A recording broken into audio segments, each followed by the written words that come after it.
Islamic చరిత్రలో Karbala యుద్ధం, battle of Karbala అత్యంత విషాదకరమైనది మరియు ప్రాముఖ్యత కలిగినది. మహమ్మద్ ప్రవక్త మనుమడైన ఇమాం హుస్సేన్, ఉమయ్యద్ ఖలీఫా యజీద్ నియంతృత్వానికి వ్యతిరేకంగా ధర్మం కోసం తన ప్రాణాలను త్యాగం చేసిన సందర్భం ఇది. నేపథ్యం: ఇస్లామిక్ సామ్రాజ్యాన్ని అన్యాయంగా పాలిస్తున్న యజీద్కు లొంగపోవడానికి ఇమాం హుస్సేన్ నిరాకరించారు. యజీద్ నాయకత్వం ఇస్లామిక్ సూత్రాలకు విరుద్ధమని, ధర్మాన్ని రక్షించడం కోసం తాను పోరాడాలని నిర్ణయించుకున్నారు. ప్రయాణం మరియు కుట్ర: ఇమాం హుస్సేన్ తన కుటుంబ సభ్యులు మరియు మద్దతుదారులతో మొత్తం సుమారు 72 మంది కలిసి ఇరాక్లోని కుఫా నగరానికి బయలుదేరారు. ప్రజల మద్దతు కూడగట్టాలని ఆయన భావించారు.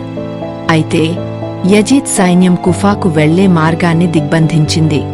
కర్బలా మైదానంలో దిగ్బంధనం 680 ఏడీ ఇస్లామిక్ క్యాలెండర్ ప్రకారం ముహర్రం 10వ తేదీన ఇమాం హుస్సేన్ పరివారం కర్బలా, ప్రస్తుత ఇరాక్, మైదానానికి చేరుకుంది. అక్కడ యజీద్ పంపిన వేలాది మంది సైనికులు వారిని చుట్టుముట్టారు. దాహం మరియు త్యాగం: యజీద్ సైన్యం ఇమాం హుస్సేన్ కుటుంబానికి మరియు అనుచరులకు మంచినీరు అందకుండా ఫురాత్, యూఫ్రటీస్ నదిని అడ్డుకుంది. చిన్న పిల్లలు, మహిళలు తీవ్ర దాహంతో అలమటించారు. 3 రోజులపాటు భయంకరమైన దాహంతో, ఆకలితో ఉన్నప్పటికీ హుస్సేన్ మరియు ఆయన అనుచరులు యజీద్ సైన్యానికి తలొగ్గలేదు. మహాసంగ్రామం: ముహర్రం 10 ఆషూరా రోజున యజీద్ సైన్యంతో జరిగిన అసమాన పోరులో హుస్సేన్ వర్గం వీరోచితంగా పోరాడింది.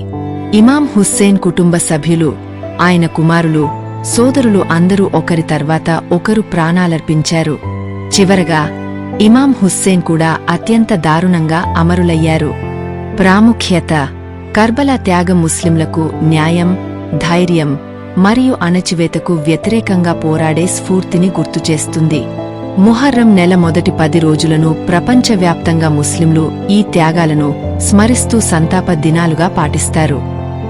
మీకు ఈ వీడియో నచ్చితే లైక్, షేర్, కామెంట్ చేయండి మరియు సర్ఫీ స్టోరీస్కు సబ్స్క్రైబ్ చేసుకుని నోటిఫికేషన్ల కోసం బెల్ ఐకాన్ను నొక్కండి. ఈ వీడియో చూసినందుకు ధన్యవాదాలు.